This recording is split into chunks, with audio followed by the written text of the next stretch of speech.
बिस्मिल्लाहिर्रहमानिर्रहीम। आज के प्रोग्राम के साथ मैं हूं नसरुल्लाह मलिक। नाज़रीन, भारत बुखलाहट का शिकार है और इसी बुखलाहट में ओछे हथकंडों पर उतर आया है। मकबूजा कश्मीर में जारी आज़ादी की तहरीक अब भारत के बस में नहीं रहा कि उसे कंट्रोल कर पाए, इसलिए हर तरह के तरीके आजमाए जा रहे हैं। सियासी जमातों पर पाबंदी लगाई जा रही है, पाबंद सलासल किया जा रहा है हुर्रियत कॉन्फ्रेंस के रहनुमाओं को, उसके साथ साथ लाठी और गोली की सरकार चलाई जा रही है। लेकिन कश्मीरी अवाम अपने हक के लिए किसी सूरत पीछे हटने को तैयार नहीं है। इससे बढ़कर भारत आज़ादी इजहार राय पर पाबंदी लगाना चाहता है, अखबारात के इश्तिहारात बंद कर है, जिसके खिलाफ आज एक अनोखा एहतजाज मकबूजा कश्मीर देखने में आया, जिसमें अखबारात ने अपने तमाम पहले सफ़े को खाली शाया किया और इस एहतजाज के नतीजे में भारतीय सरकार को यह बताने की कोशिश की कि किसी सूरत भी आज़ादी इजहार राय पर पाबंदी बर्दाश्त नहीं की जाएगी।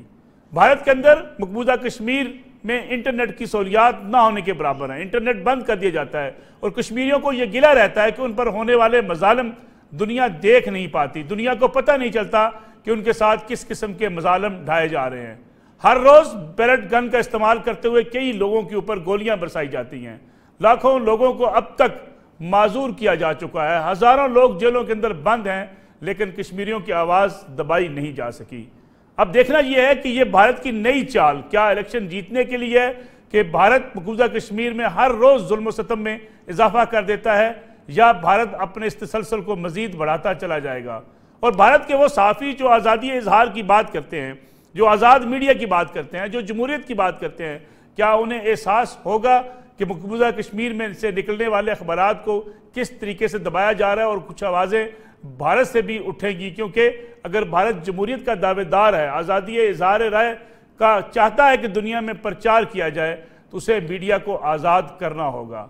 दूसरी जानब मकबूजा कश्मीर के अहम रहनुमाओं, ऑल पार्टीज हुर्रियत कॉन्फ्रेंस के चेयरमैन मीज़ार वाइज उमर फारूक और सैयद अली गिलानी के साहबजादे को भारतीय सरकार ने तलब कर रखा है। उनसे तफ्तीश की जानी है, जिस पर आज मकबूजा वादी के अंदर पूरी हड़ताल रही और पूरी हड़ताल ऐसी रही कि हर तरफ गलियां सुनसान थी, बाजार सुनसान थे। लेकिन भारत को अब भी इस बात का एहसास नहीं होता कि कश्मीरी उसके जुल्म सितम के सामने अब एक शीशा पिलाई हुई दीवार बन चुके हैं। आज के प्रोग्राम में इसका जायजा लेंगे और आपको लिए चलेंगे इंडिया, और उसके साथ साथ कश्मीरी साफ़ी से भी बातचीत करेंगे और भारतीय साफ़ी से भी पूछेंगे कि क्या मीडिया पर लगने वाली ये पाबंदियाँ क्या रंग दिखाएंगी और भारत को आलमी सतह पर किस किस्म की मुश्किलात का भी सामना करना पड़ सकता है। इसके साथ साथ हमारे साथ मिशाल मलिक मौजूद होंगी, हुर्रियत रहनुमा इस्लामाबाद से हमें ज्वाइन करेंगी। इफ्तिखार गिलानी साहब हमारे साथ मौजूद होंगे, इंडिया से सीनियर साफ़ी हैं, कश्मीरी साफ़ी हैं, जबकि जतन देसाई साहब भारत के सीनियर साफ़ी भी इस वक्त हमारे साथ मौजूद हैं। और कुछ ही देर बाद जमात इस्लामी पाकिस्तान के अमीर सिराजुल हक साहब भी हमें ज्वाइन करेंगे। प्रोग्राम का आगाज़ इफ्तिखार गिलानी साहब मैं आपसे करना चाहूँगा। कश्मीरी अखबारात ने आज एक अनोखा एहतजाज किया, अपने पहले सफ़े को खाली ब्लैंक शाया करके ये दुनिया को पैगाम दिया कि भारत की तरफ से लगाई गई पाबंदियां मीडिया के ऊपर बर्दाश्त नहीं की जा सकती। क्या ये आवाज़ें भारत के बाकी हिस्सों से भी उठ रही हैं? वहाँ से भी कोई इज़हार यकजहती किया जा सकता है मकबूजा कश्मीर से निकलने वाले अखबारात के साथ?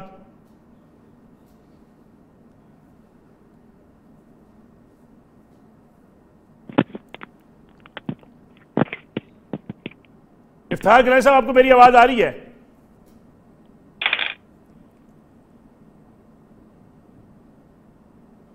ग़ालिबन इफ्तिखार गिलानी साहब से हमारा राब्ता मुनक़ते हुआ है।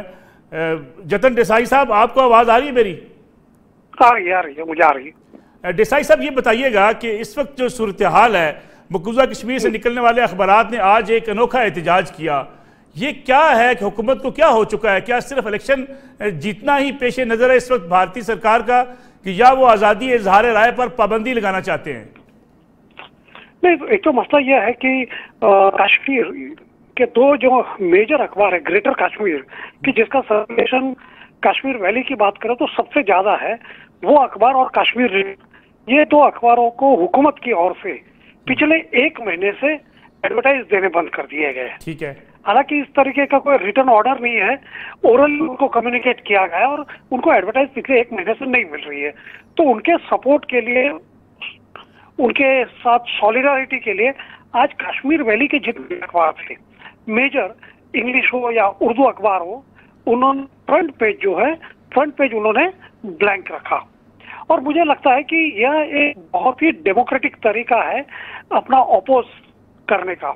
हिंदुस्तान में यह पहली बार नहीं हुआ है इस तरीके से। 1975 में हमारे यहाँ जब इमरजेंसी थी, 75 से 77 तक इमरजेंसी थी, उस इमरजेंसी के बाद इंडियन एक्सप्रेस हो या द स्टेट्समैन नाम का अखबार है, वो अखबारों में भी क्योंकि इमरजेंसी में काफी पाबंदियां आती है, आपके फंडामेंटल राइट है उसको सस्पेंड कर देते हैं, तो उस वक्त सेंसरशिप थी, तो अखबारों ने उस वक्त ब्लैंक एडिटोरियल रखे थे और ब्लैंक एडिटोरियल रखकर अपनी आवाज बुलंद की थी। हमारा प्रेस की जो बात है या फ्रीडम ऑफ एक्सप्रेशन की जो बात है, फ्रीडम ऑफ स्पीच की बात है, उसका उन्होंने इस तरीके से अपनी बात रखी थी। मुझे लगता है कि उसको उस कड़ी में हमको देखना चाहिए, उस लाइन में हमको देखना चाहिए। और इन्होंने अपनी जो आवाज उठाई है, कश्मीर एडिटर्स गिल्ड जो है, कश्मीर एडिटर्स गिल्ड साथ में है, कश्मीर एडिटर्स गिल्ड के कहने से ये सब हुआ है। आज कश्मीर के जितने भी बड़े सहाफी है, जर्नलिस्ट है, उन्होंने कश्मीर प्रेस क्लब के बाहर श्रीनगर में एक डेमोन्स्ट्रेशन भी किया।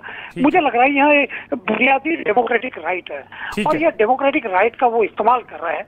और मुझे लग रहा है कि जो लोगों ने अपनी यूनिटी दिखाई है, उसके चलते हुकूमत को एडवर्टाइज उनको देनी होगी। लेकिन डिसाई साहब, दो अखबारात से भारतीय सरकार डरती है, अखबारात से अगर सरकार डरती है, मोदी सरकार, तो फिर कश्मीर का मसला उसको कैसे बर्दाश्त कर पाएगी? अवाम तो हर रोज निकलते हैं, एहतजाज करते हैं, अपनी आवाज बुलंद करते हैं। क्या अखबारात से डरना ही सरकार के लिए काफी है? नहीं, देखिए दुनिया के हर जगह कोई भी हुकूमत हो, हम तो कहते हैं ना कि pen is mightier than the sword. Pen की इतनी ताकत है, पेन की ताकत के चलते पूरी दुनिया में कई जगह तो हुक्म भी बदल गए हैं, तो उतनी ताकत है। और निश्चित ग्रेटर कश्मीर जो है, ग्रेटर कश्मीर का सर्कुलेशन सबसे ज्यादा है, कश्मीर वैली की अगर हम बात करें तो सबसे ज्यादा है और काफी इन्फ्लुएंशियल अखबार है। तो ये कोशिश तो होती है कि भाई उनको कहीं ना कहीं साइलेंस किया जाए, लेकिन ये हम लोगों को मालूम होगा कि कश्मीर के जितने भी मीडिया कर्मी है, जितने भी जर्नलिस्ट, जितने भी मीडिया ऑर्गेनाइजेशन है, सब लोगों ने साथ में आकर कहा है कि ये जो तरीका है डिस्क्रिमिनेट करने का, यानी एक अखबार को एडवर्टाइज दो, दूसरे को मत दो, ये डिस्क्रिमिनेशन जो है, ये डिस्क्रिमिनेशनरी पॉलिसी नहीं चलेगी। सबको एक ही नजरिया से देखना होगा।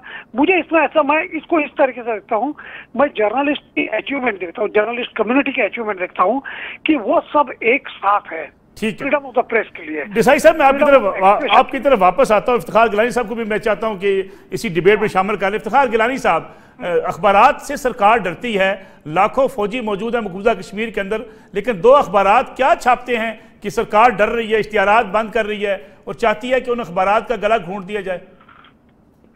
कश्मीर में जो है, ये जो सहाफियों के साथ जो हो रहा है, ये कोई नई बात नहीं है। हमने जो है पिछले 30 सालों में 1990 से लेकर 19 सहाफी जो है हम खो चुके हैं कश्मीर में। और इसकी जो हाल की कड़ी जो पिछले साल थी, वो हमारे एक दोस्त, हमारे दोस्त कुलीग शुजात बुखारी थे, जिनको कत्ल किया गया और जिन दहाड़े प्रेस कॉलोनी में उनका कत्ल किया गया। तो अभी तक की उस इन्वेस्टिगेशन कहाँ तक पहुंची और इन्वेस्टिगेशन का कहीं नामो निशान भी नहीं है। जुलाई में जो है हमारे एक और साथी जो है आसिफ सुल्तान, वो इस वक्त तिहाड़ जेल में हैं पिछले साल जुलाई से, और किसी को भी तौफीक नहीं हो रही है कि उनकी जो जेल में बंद है ये सहाफी, कम से कम एक आवाज उठा दें उनके लिए, उनको रिहा करने के लिए। ये कश्मीर के सहाफियों का एक बहुत बड़ा एक अलमिया रहा है, चाहे वो इज़हार आज़ादी राय के अलमबरदार हों, सिविल सोसाइटी के कारकुनान हों, बाकी इश्यूज पर तो वो बहुत ही जल्दी जो है तंजीमी मैदान में कूद जाते हैं। मगर जब कश्मीर मीडिया पर जब उस्ताद आन पड़ती है, तो मुझे नहीं लगता कि उनको जैसे एक सांप सूंघ जाता है। एक 2004 की मैं आपको मिसाल दे देता हूँ। 2004 में एक जो बहुत बड़ी एक साउथ एशिया की एक मीडिया ऑर्गेनाइजेशन है, South Asia free media association SAFMA, उनका एक डेलीगेशन कश्मीर में था, श्रीनगर में था। उसी वक्त एक जर्नलिस्ट है मोहम्मद मकबूल खोखर, उनको अरेस्ट किया गया था। और अरेस्ट क्यों किया गया था? 4 साल तक उनके खिलाफ न कोई मुकदमा चला, न कोई केस चला, और 4 साल तक वो जेल में बंद रहे, डिफरेंट इंट्रोगेशन सेंटर्स में बंद रहे। और 4 साल के बाद जो है कोर्ट ने कई बार उनको रिहा करने के ऑर्डर्स दिए, कोर्ट के ऑर्डर्स को दरकिनार करते हुए उनको 4 साल तक जेल में रखा गया और फिर उनको रिहा कर दिया गया। और उनका भी जो है पिछले साल ही इंतकाल हो गया। शुजात बुखारी के शायद 1-2 महीने पहले उनका भी इंतकाल हो गया। और कश्मीर में जो सबसे पहली 1990 की जो सबसे पहली जो डिसअपियरेंस है, एनफोर्स डिसअपियरेंस, वो एक जर्नलिस्ट ही था, मोहम्मद सिद्दीक शोलूरी, जिसका अभी तक अता पता नहीं है वो घर से निकला था, उसके बाद फिर कहाँ गया था। ठीक है, तो गिलानी साहब, भारत से निकलने वाले बाकी अखबारात, बाकी जर्नलिस्ट जो बड़े वोकल हैं, बड़ी खुल के बात करते हैं, तनकीद भी करते हैं, उनको ये एहसास नहीं है कि कश्मीरी सहाफ़ियों के साथ क्या सलूक किया जा रहा है? ये सिर्फ भारत की बात ही नहीं है, मैं कह रहा हूँ कि दुनिया के बाकी खित्तों में भी जो जर्नलिस्ट हैं उनको भी कभी ऐसी तौफीक नहीं हुई कि ये देखें कि कश्मीर में जर्नलिस्टों के साथ किस तरह की सिचुएशन पैदा होती है। वहां पर जो है ये सिर्फ एक तो सिक्योरिटी फोर्सेस, तो दूसरी तरफ जो बाकी तंजीमें हैं और फिर जो वो हुकूमत नवाज जो काउंटर इंसर्जेंट्स हैं, उनके दरमियान तो यहाँ सहाफ़ियों को एक चक्की के पाटों की तरह पिसना पड़ता है। सहाफ़ियों को दोनों तरफ से मुश्किलात है, अवाम नाराज है, हुकूमत नाराज है, सहाफ़ी दरमियान में पिसता है। जाहिर सी बात है, एक सहाफ़ी का काम, एक जर्नलिस्ट, एक न्यूज़पेपर तो आपको वही कुछ देगा ना जो ग्राउंड पर हो रहा हो। ठीक है, वो तो उसी को डिपेक्ट करेगा। लेकिन मैं ये कह रहा हूँ कि जो पिछले 30 सालों से जो कुछ भी हुआ कश्मीर में सहाफ़ियों के साथ, और मुझे बहुत ही अफसोस के साथ ये कहना पड़ता है कि उनको वो उस तरह का जो है सपोर्ट नहीं मिला बाहर से, जिस तरह का सपोर्ट उनको मिलना चाहिए था। और ये सिर्फ एक तो हुकूमत की तरफ से आज जो है एडवर्टाइजमेंट बंद किए गए हैं, वो हुकूमत की तरफ से एडवर्टाइजमेंट बंद किए गए हैं। इसकी एक सबसे बड़ी मिसाल जो है जम्मू का न्यूज़पेपर कश्मीर टाइम्स है। उनको ऐसी हालत कर दी गई है, पहले 1996 में उनका एडवर्टाइजमेंट बंद कर दिए गए थे, फिर 2010 और बहुत ही मुक़्तदर अखबार वेद बसीम और कश्मीर के जो एक तरह से बाबा सहाफ़त हैं, वो उसके एडिटर थे, उनके ऐसी हालत उस अखबार की कर दी गई। 2-3 साल पहले उनको श्रीनगर अपना प्रेस बेचना पड़ा कि इस तरह की उनकी हालत कर दी गई। ठीक है, गिलानी साहब हमारे साथ मौजूद रहिएगा। बिशार मलिक साहब, आपकी तरफ आता हूँ। भारतीय सरकार मीर वाइज उमर फारूक साहब को बुला रही है, गिलानी साहब के बेटे को तलब किया जा रहा है, अखबारात के इश्तिहारात बंद किए जा रहे हैं, मकबूजा कश्मीर के अंदर जिस किस्म की आय सूरत हाल है, आपको लगता है भारतीय सरकार चाहती क्या है? सिर्फ इलेक्शन करीब आते ही ये सारी चीज़ें अपनी एग्जेजरेशन पे जा रही हैं, या आपको लगता है कि भारतीय सरकार मुस्तकिल बुनियादों पर कश्मीरियों को दबाने के लिए मुख्तलिफ हथकंडों पर उतर आई है? देखिए, ये तो कहना कि सिर्फ इलेक्शंस की बात है, I don't agree with that. ये तो आई थिंक जब से उनकी इंडियन ऑक्यूपेशन आई है, वहाँ के जो लोग हैं उनको हर तरह से डिफरेंट तरीक़ों से उनको सप्रेस करने की, चाहे आज जर्नलिस्ट की बात हो, पहले भी जर्नलिस्ट पे क्रैकडाउन्स हुए हैं। शुजात बुखारी को भी अननोन किलर्स ने मार दिया उस दिन जिस दिन यूएन की रिपोर्ट आई थी, और उन्होंने उसके ऊपर ट्वीट किया था। So this is very alarming कि पहली दफ़ा यूएन की तरफ से इतनी बड़ी एक रिपोर्ट आई, और जब उसके बारे में एक आवाज़ उठाई एक बहुत ही सीजन जर्नलिस्ट ने from Indian occupied Jammu and Kashmir, he was shot blank. तो मतलब एक मैसेज है कि भी इंटरनेशनल वर्ल्ड की तरफ कश्मीर का मसला ना जाए, इसको बस बंद करके रखा जाए, और ये एड्स ना देना, this is indirectly it's a media coup, because ads नहीं देना, वहाँ पे सैलरीज देनी है, कॉन्फ्लिक्ट जोन है, यहाँ पे वैसे भी नौकरियाँ नहीं मिलती हैं, वैसे भी कोई स्टेट सिक्योरिटी नहीं है वहाँ के सिटीजन्स को, उनको मारा जाता है हर वक्त, उनकी कोई इकोनॉमिक जो उनके राइट्स हैं वो सप्रेस किए जाते हैं। और we must keep in mind कि ये बाकायदा एक जो वॉर क्राइम्स होते हैं वो इनके ऊपर जो भी हो रहे हैं पिछले 70 ईयर्स से, और इनकी कोई स्टैंडिंग नहीं है इंटरनेशनली कि इनकी कोई आवाज़ के आगे कोई एक्शन लिया जाए। हालांकि इतनी यूएन की करारदादें हैं इसके ऊपर, दुनिया जानती है कि न्यूक्लियर फ्लैश पॉइंट है, बट जिस तरीके से क्रैकडाउन किया जा रहा है, सारी जो पॉलिटिकल पीसफुल लीडरशिप है उसको भी बंद किया जा रहा है, push against the wall. Yasin साहब को जम्मू के अंदर सॉलिटरी कन्फाइनमेंट में उनको जेल कर दिया गया है, एनआईए की रेड्स हो रही हैं घरों के अंदर, जो मीरवाइज साहब हैं उनको और भी लोगों को एनआईए वाले बुला रहे हैं। तो व्हाट इज दिस? बेसिकली इसका यही मैसेज है हिंदुस्तान की सरकार का, सिर्फ इलेक्शंस नहीं है, इलेक्शन से लास्ट ईयर को आप देख लें जिस तरीके से पॉलिटिकल वॉइस को जो डेमोक्रेटिक वहाँ की लोग हैं, जो कि इंटेलेक्चुअल्स हैं, जो थिंकर्स हैं, जो राइटर्स हैं, उनको जिस तरह उनको कॉर्नर किया जा रहा है, जिस तरह उनके रास्ते बंद किए जा रहे हैं, और सबसे ईजी तरीका होता है कि उनकी जो इकोनॉमिक बैकबोन होती है किसी भी न्यूज़पेपर की, वो एड्स होते हैं। जब वही बंद किए जा रहे हैं तो उसका ये मतलब है कि हवा में लिखो, तो ये बहुत ही पेनफुल है एंड इट्स हाईली शेमफुल कि इन 21st सेंचुरी ये हाल किया जा रहा है विद पढ़े लिखा जो तबका होता है, जो जर्नलिस्ट हैं, जो दुनिया तक रिपोर्टिंग करते हैं, और उनके साथ भी इस तरीके से एक मीडिया कूप किया जा रहा है। विशाल मलिक साहबा, क्या इसका कोई इम्पैक्ट होगा? जिस तरीके से आज अखबारात ने अपना पहला सफ़ा खाली शाया किया है, क्या इसका असर दिल्ली सरकार पर पड़ेगा? ये बहुत बड़ी ट्रेजेडी है कि इस दौर के अंदर इतना जुल्म हो रहा है कि जब पूरी दुनिया, मतलब खबरें जो होती हैं, जो हर इंसान जानना चाहता है कि एक स्पेशली कॉन्फ्लिक्ट जोन में, वॉर जोन में, जहां हर वक्त कत्लेआम हो रहा होता है, लोग डिस्टर्ब हो रहे होते हैं, और उसके उनके ऊपर इस तरह करना कि उनकी आवाज़ हर तरह से उसको क्लैप डाउन कर देना, तो इसके ऊपर आई थिंक आपको भी, पाकिस्तान के जितने सहाफ़ी हैं और जो इंटरनेशनल सहाफ़ी हैं, जैसा इफ्तिखार गिलानी साहब ने कहा कि इंटरनेशनली इसके ऊपर उस तरह सपोर्ट नहीं मिलता, इसको UN के अंदर भी लेके जाना चाहिए।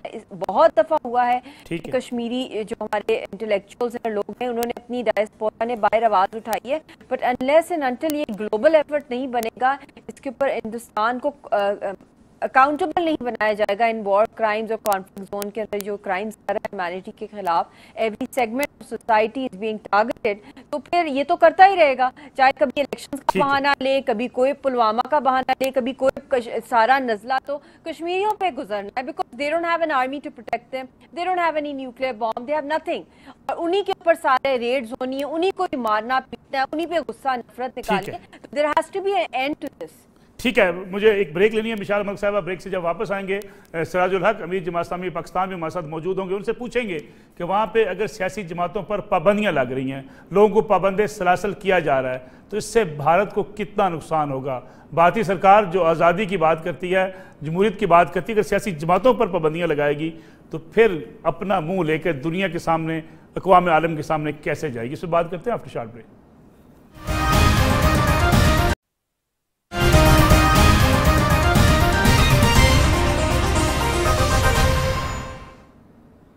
प्रोग्राम में एक बार फिर खुशामदीद, हमारे साथ मौजूद है जमात इस्लामी पाकिस्तान के अमीर जनाब सिराजुल हक साहब।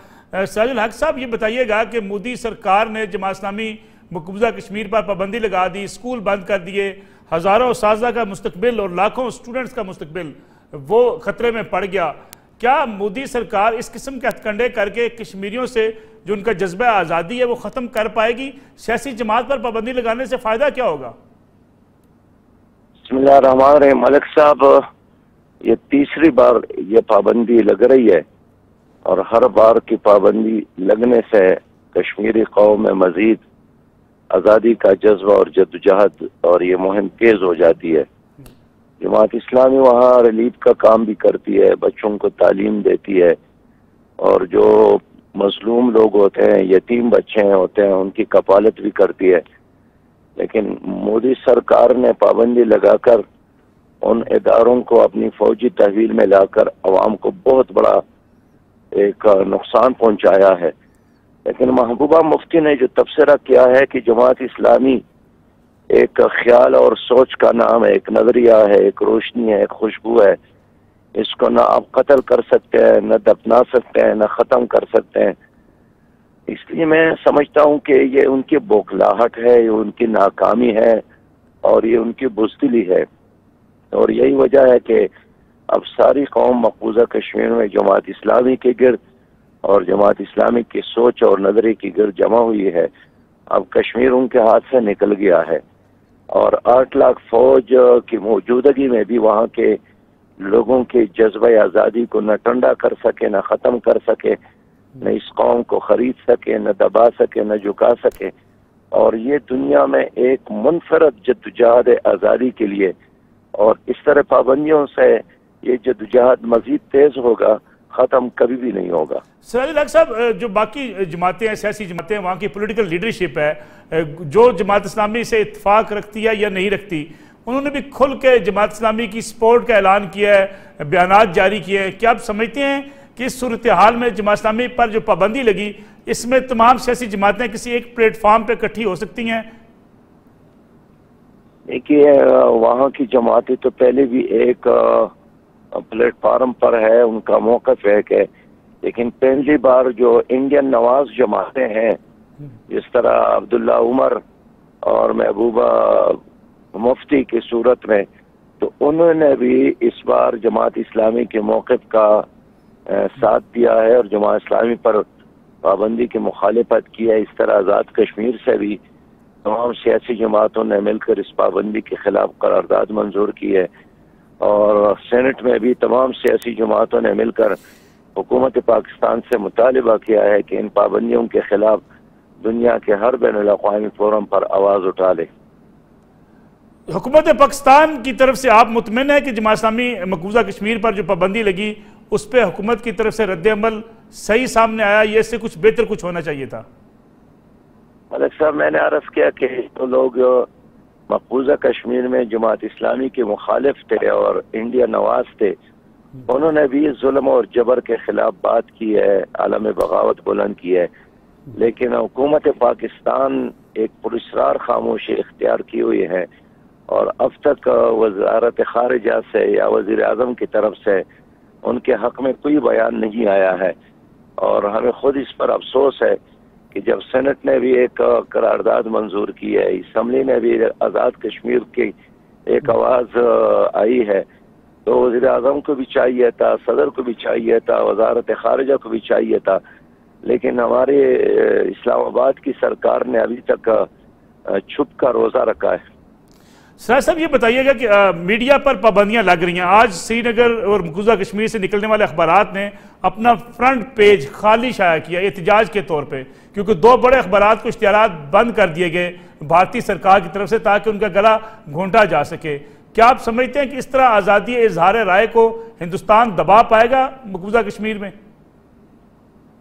असल में देखिए, अगर एक कौम आज़ादी के लिए लड़ने और मरने के लिए तैयार हो जाती है और जो उनके साथ एक जान है वो भी आज़ादी के खातिर नजर करते हैं, तो ऐसे आलम में जब एक नौजवान, एक बच्चा 7 साल का भी, एक नौजवान 18 और 21 साल का भी और एक बूढ़ा 80 साल का, वो ऐसी कैफियत से इस वक्त दो चार है कि सच्ची बात यह है कि उनके दिल से अब खौफ खत्म हो गया है। और जब कौम के अंदर मौत का खौफ खत्म हो जाए, फिर इस तरह के पाबंदियों से उसको कोई आप शिकस्त नहीं दे सकते हैं। तो ये ठीक है कि वहाँ अखबारात पर भी पाबंदी लगी है, सोशल मीडिया को भी कंट्रोल किया जा रहा है, इलेक्ट्रॉनिक मीडिया को भी, लेकिन उसके बावजूद भी ये रोशनी फैल रही है और जज्बा बिल्कुल हमारिया की तरह मजबूत है और खुद इसके जो असरात है वो आज़ादी की जद्दोजहद के हक में निकलते हैं। सिराजुल हक साहब, बहुत शुक्रिया आपका पुराना वक्त देने का। जतन देसाई साहब, जो सिराजुल हक साहब बात कर रहे हैं, अगर मकबूजा कश्मीर के अंदर सियासी जमातों पर पाबंदी लगती है तो भारत के लिए कितनी मुश्किलात बढ़ेंगी, क्योंकि वो लोग जिनके बारे में कहा जाता था, वो सियासी जमातें जो भारत नवाज समझी जाती थी, वो भी खुलकर अब हुकूमत के ऊपर तनकीद कर रही हैं। तो क्या भारत की सरकार के लिए मुश्किलात में इजाफा नहीं होगा? मैं ऐसा मानता हूँ कि कश्मीर में जो चल रहा है वो ठीक नहीं चल रहा है, कि चाहे वो बैन के तौर पर हो या अखबारों को एडवर्टाइज नहीं देना। सवाल यह है कि दुनिया में अगर हम कहीं भी देखते हैं तो किसी ऑर्गेनाइजेशन पर पाबंदी लगाने से वो ऑर्गेनाइजेशन खत्म नहीं होती। उस तरीके से देखा जाए तो महात्मा गांधी की जो हत्या हुई 1948 जनवरी को, उसके बाद पाबंदी लगाई गई थी, इमरजेंसी के दौरान भी लगाई गई थी, बाबरी मस्जिद के बाद पर पाबंदी लगाई गई थी, लेकिन पाबंदी लगाने के बावजूद ऑर्गेनाइजेशन खत्म नहीं हुई। और दुनिया के ऐसे कई मिसाल आपको दे सकता हूँ कि ऑर्गेनाइजेशन पर पाबंदी लगाने से ऑर्गेनाइजेशन के पीछे जो सोच होती है, उसके पीछे जो ताकत होती है, वो खत्म नहीं होती। ये नई बात है, ये पूरी दुनिया का इतिहास है, ये हम लोगों ने देखा है। सवाल ये है कि आज अखबार जिस तरीके से, मैं हमेशा ऐसा मानता हूँ कि मीडिया के जो लोग हैं, मीडिया के लोग ग्राउंड में क्या हो रहा है वो देख रहे हैं, उस तरीके से अपनी बात रखते हैं। आज दो अखबार, कश्मीर हो या कश्मीर रीडर हो, इनके साथ कश्मीर के सभी अखबार इनके साथ हैं और मुझे लग रहा है कि बहुत बड़ी बात है। और उन्होंने जिस तरीके से अपना विरोध व्यक्त किया है वो बिल्कुल ही डेमोक्रेटिक तरीका है, क्योंकि मैं ऐसा मानता हूँ कि मैं वायलेंस के खिलाफ हूँ। कोई भी अगर किसी भी किस्म से वायलेंस की बात करे तो उसको मैं जस्टिफाई नहीं करता हूँ। लेकिन जतन देसाई साहब ये बताइएगा कि अगर लोगों पे गोलियां बरसाई जाती हैं, अगर लोगों को घरों से निकलने नहीं दिया जाता, गिरफ्तारियां की जाती हैं, मीडिया का गला घूंटा जाता है, सियासी जमातों पर पाबंदियां लगती हैं, तो इस सूरत हाल में आप समझते नहीं है कि तशद्दुद फिर पैदा हो सकता है? नहीं, वही मैं कह रहा हूँ कि ऐसे इसमें नॉन वायलेंस है कि जिस तरीके से ब्रिटिश इंपीरियलिज्म के खिलाफ ठीक है महात्मा गांधी की लीडरशिप में पूरी नॉन वायलेंट मूवमेंट हुई थी, और नॉन वायलेंट मूवमेंट के चलते हजारों लोग मारे गए थे, ब्रिटिशरों ने मारे थे।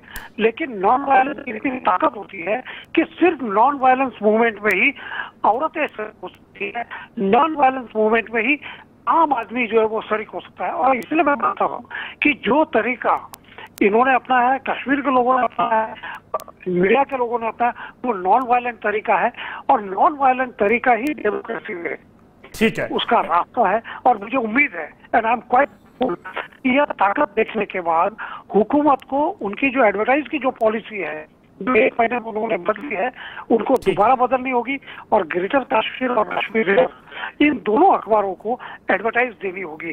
अखबारों के कौन रेडिकल है, कौन रेडिकल नहीं है, कौन डेमोक्रेट है, कौन डेमोक्रेट नहीं है, कौन लिबरल है, कौन लिबरल नहीं है, इस तरीके से हमको डिस्टिंग्विश नहीं करना चाहिए, कम से कम हुकूमत को नहीं करना चाहिए, और हुकूमत के सामने सभी होने चाहिए। ठीक है मिशाल मलिक साहब, आप कितनी बड़ी इसको तब्दीली समझती हैं कि जिनके बारे में अक्सर कहा जाता था कि ये भारत नवाज सियासी जमातें हैं मौजूदा कश्मीर के अंदर, अब उनके यहाँ से भी आवाज़ें उठ रही हैं, बड़ी शदीद तनकीद की जा रही है भारतीय सरकार के ऊपर? लेकिन देखना ये है कि ये तो इनका पुराना जितना भी ट्रैक रिकॉर्ड निकाल लें, जो भी वहाँ पे पपेट इलेक्शंस होते हैं मकबूजा जम्मू कश्मीर में, जो अपोजिशन में जाते हैं वो क्रोकोडाइल टीयर्स शेड करते हैं, और जो असल अवाम की आवाज़ है, हक खुद इरादियत की, हिंदुस्तान के जुल्म के खिलाफ बड़े बड़े बयानात महबूबा मुफ्ती साहिबा ने भी, उमर अब्दुल्ला, फारूक अब्दुल्ला, ये सब देते हैं। मगर जब ये खुद पावर में आते हैं तो ये क्या करते हैं? इन्हीं की असेंबलीज ने काले कवानीन पास किए हैं जिसके थ्रू वहाँ पे इतनी बड़ी ऑक्यूपेशन बैठी हुई है, और दिल्ली सरकार की इंस्ट्रक्शन के ऊपर सारे काम करते हैं। जब चलता नहीं है तो फिर गवर्नर रूल आ जाता है, तो कभी प्रेसिडेंशियल रूल आ जाता है, कभी पंचायत इलेक्शंस हो जाते हैं मगर दूसरे इलेक्शंस नहीं कराए जाते। बात ये कहने की है कि इस वक्त जो इन्होंने पुलवामा का जो इंसिडेंट हुआ है उसके बाद एविडेंस के आने से पहले ही सारा ब्लेम गेम चल पड़ी थी कि जंग होनी है, और इनके मीडिया ने, हिंदुस्तान के मीडिया ने जिस तरीके से जो प्रोपेगेंडा है हिंदुस्तान का, स्टेट का, उसको जिस तरह उन्होंने वॉर फुटिंग पे कैंपेन किया है, तो उन्होंने, क्योंकि मकबूजा जम्मू कश्मीर का जो मीडिया है वो बड़े ही बैलेंस्ड है, जुल्म इतना हो रहा होता है मगर हमेशा वो रिपोर्टिंग एक बहुत ही बैलेंस्ड नॉन किसी की साइड नहीं लेके वो व्यूज अपने दे रहे होते हैं, तो उन पे तो इन्होंने बैन लगाना ही था किसी ना किसी। ये एक बैन ही आप समझ लें, जब आपने उनको इकोनॉमिकली उनको क्रंच कर दिया है, जब आप लोगों ने हिंदुस्तान ने उनके एड्स बंद कर दिए हैं, तो उसका ये मतलब है कि इनका सर्वाइवल ना हो। तो क्योंकि वो अपने जो हिंदुस्तान का मीडिया है वो उसको प्रमोट करना चाहते हैं, वो बैलेंस्ड कोई मीडिया रिपोर्टिंग इस वक्त नहीं पसंद करे, क्योंकि वो वॉर यूफोरिया जो उनको छाया हुआ है, Modi is a fascist, he is a man जिसके ऊपर ब्लड है गुजरात की फीलिंग्स का, मुसलमानों का, और वो उसकी जो अप्रोच है, मुझे तो तरस आता है हिंदुस्तान के ऊपर कि पूरे अपने मुल्क को वो जंग पे लेके जा रहा है, and this is a hot bed, this is a nuclear flash point. And I always say कि वी आर ऑलवेज सिटिंग, ये यहाँ कभी भी इकोनॉमिक प्रॉस्पेरिटी पूरे खित्ते में नहीं हो सकती लॉन्ग टर्म, जब तक कि ये जो बर्निंग जो न्यूक्लियर फ्लैश पॉइंट है कश्मीर का मसला, ये हल नहीं होगा, तब तक हमेशा न्यूक्लियर जंग का खतरा रहेगा, और खतरा नहीं, इनएविटेबली अल्लाह ना करे हो जाएगी, क्योंकि कब तक ये इस वॉल्केनो को रोकते रहेंगे और कश्मीर की आवाज नहीं सुनेंगे। ठीक है मिशाल मलिक साहब, मुझे एक और ब्रेक लेनी है, ब्रेक से वापस आएंगे तो ये भी बात करेंगे कि क्या मोदी सरकार ही इंतहा पसंदी का रवैया रखती है, या भारतीय सरकार में बैठे हुए लोग बाकी भी यही समझते हैं जिस रवैये का आज मुजाहरा किया जा रहा है।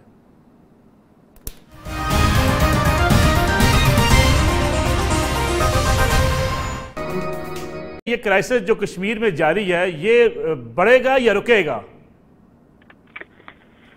मेरे ख्याल में जो है ना, इस वक्त जो है कश्मीरी मीडिया भी तकरीबन एक दो राह पर खड़ा है। इस वक्त भी जो है, क्योंकि इससे पहले भी मीडिया के खिलाफ जो है इस तरह के इंसिडेंट्स हुए हैं कश्मीर में। मैंने कहा ये पहली बार ऐसे इंसिडेंट नहीं है कश्मीर में जो हुए हैं। इससे पहले भी वहाँ पर अखबारों को इश्तिहारात की तरसील रोक दी गई है, इससे पहले भी वहाँ पर इस तरह की कैदो सिचुएशंस हुई हैं। लेकिन जो है ये एक बड़ा मौका है इस वक्त मीडिया को कि वो एक तरफ से अपने एक यूनिटी दिखा दें, और सबसे ज़्यादा इम्पोर्टेंट ये है जो हमारी अपील भी है जो मीडिया कश्मीर से बाहर है कि उनको भी इस वक्त जो है उनका भी एक टेस्ट है, ये एक आज़ादी इजहार राय के एक अलमबरदार के तौर पर इस वक्त कश्मीर मीडिया को इस वक्त जो है सपोर्ट करें, क्योंकि ये जो कुछ इस वक्त कश्मीर में हो रहा है ये कल किसी और के साथ भी हो सकता है और कहीं और भी इस चीज़ को दोहराया जा सकता है। ठीक है जतिन देसाई साहब, क्या बाकी अखबार जैसे इफ्तिखार गिलानी साहब बात कर रहे हैं कि बाकी मीडिया को भी, जो हिंदुस्तान का मीडिया है उसको भी इज़हार यकजहती करना चाहिए, सपोर्ट करनी चाहिए इस इशू पे, क्या आपको लगता है कि बाकी मीडिया को एहसास होगा, रियलाइज़ करेगा कि अगर कश्मीर के अखबारात को अगर आज इस तरीके से हिंदुस्तान की सरकार उनको दबोचने की कोशिश करती है तो बाकी मीडिया पर भी हाथ पड़ सकता है? देखिए, इफ्तिखार जी ने जो कहा उससे मैं बिल्कुल सही हूँ कि हिंदुस्तान के बाकी के जो शहर है, मिसाल के तौर पर मैं मुंबई हूँ, इफ्तिखार जी दिल्ली में, तो हम सब लोगों को भी कश्मीरी जो मीडिया है, कश्मीरी जो जर्नलिस्ट है, उनके साथ हमको खड़े रहना चाहिए, सपोर्ट करना चाहिए, सॉलिडारिटी देना चाहिए। लेकिन मैं थोड़ी एक अलग से भी बात कहूँगा। मैं ऐसा मानता हूँ कि हमको मीडिया को, जो हम कहते हैं ना कि एकदम सेक्टेरियन नेशनलिज्म से ऊपर उठकर सोचना चाहिए। मेरे लिए ट्रूथ इज इम्पोर्टेंट। उसमें कोई भी मुल्क हो, सच्चाई जो है, सच्चाई मुल्क से भी बड़ी होती है, हम लोगों को ध्यान में रखना चाहिए। और इसीलिए हम लोगों को सही बात कहनी चाहिए, ट्रूथ कहनी चाहिए, और सही बात कहते वक्त किसी को अगर खराब भी लगता है तो भी उसकी हमको फिक्र नहीं करनी चाहिए। Truth always prevails. Jatin Desai साहब, प्रोग्राम का वक्त बिल्कुल ख़त्म होने वाला है। मिशेल साहब आपकी तरफ आता हूँ। मिशाल मलिक साहबा, क्या लगता है कि आपको आने वाले दिनों में ये जो तशद्दुद की एक नई लहर है कश्मीर के अंदर, इसमें कमी होने का इम्कान है? क्या भारत रियलाइज करेगा? देखिए, कमी होना या ना होना ये तो बंदा एक फ्यूचर टेलर से ही को पूछे। मैं जो देख रही हूँ, जो रूट कॉज है इस सारे मसले की, वो क्या है? इसका एक सिंपल आंसर है कि जो ऑक्यूपेशन है, जो हिंदुस्तान की आर्मी बैठी हुई है, ये पहले दुनिया इस मार्शल लॉ को, जो कि कभी ख़त्म ना होने वाला मार्शल लॉ लगता है, इसको बंद किया जाए, जहाँ पे लोगों का जीना मरना हराम कर दिया गया है, लोगों को कोई से नहीं रही है, सिविलाइज्ड लोग हैं कश्मीरी, ये एक मेजॉरिटी पुरअमन तहरीक है against the highest occupation of the world. इनको ऐसी स्ट्रगल्स तो दुनिया की तारीख में नहीं नजर आई होंगी। इतना पेशेंस, इतनी डिग्निटी, इतने ऑनर के साथ ये लोग अपनी मूवमेंट को चला रहे हैं, और एक लम्हा भी मूवमेंट से पुश बैक नहीं किया। तो if the world really wants to give peace a chance, और वाकई इस दुनिया को सेफ बनाना चाहते हैं, तो उसको ये सबसे जो पुराना मसला यूएन के अंदर, वो कश्मीर का मसला है। और मैं ये भी कहना चाहती हूँ कि ये जो न्यूक्लियर जंग का खतरा है, ये डेफिनेट खतरा है, और ये हो सकता है, और इस को सॉल्व करना, इस जंग से रोकने के लिए उसकी चाबी कश्मीर के पास है, कश्मीर के रिप्रेजेंटेटिव्स के पास है, कश्मीर के लोगों के पास है। अगर उनकी से नहीं ली गई तो हमेशा ये नफरत रहेगी, और इस नफरत की वजह से एक न्यूक्लियर वॉर हो सकती है, जिससे एक ही हफ्ते में over 1 billion people can die, 90% of the world can be attacked because of, can be affected by this nuclear war. Nuclear winter हो सकता है, न्यूक्लियर फैमिन हो सकता है, पूरी दुनिया जो है एंड पर आ सकती है। तो अब तो खुदाया दुनिया जागे और इस पॉलिटिकल सोल्यूशन पर आए कि कश्मीरियों को उनका आज़ादी का हक दिया जाए। ये कोई इतना कोई इम्पॉसिबल चीज़ नहीं है जो कश्मीरी मांग रहे हैं। Thank you very much Mishal Malik साहबा। इफ्तिखार गिलानी साहब आपका बहुत शुक्रिया। जतिन देसाई साहब, आपने मैं ज्वाइन किया, आपका बहुत शुक्रिया। नाज़रीन, ये आज का प्रोग्राम था। अगले हफ्ते आपसे फिर मुलाकात होगी। इजाज़त दीजिए, अल्लाह हाफिज़।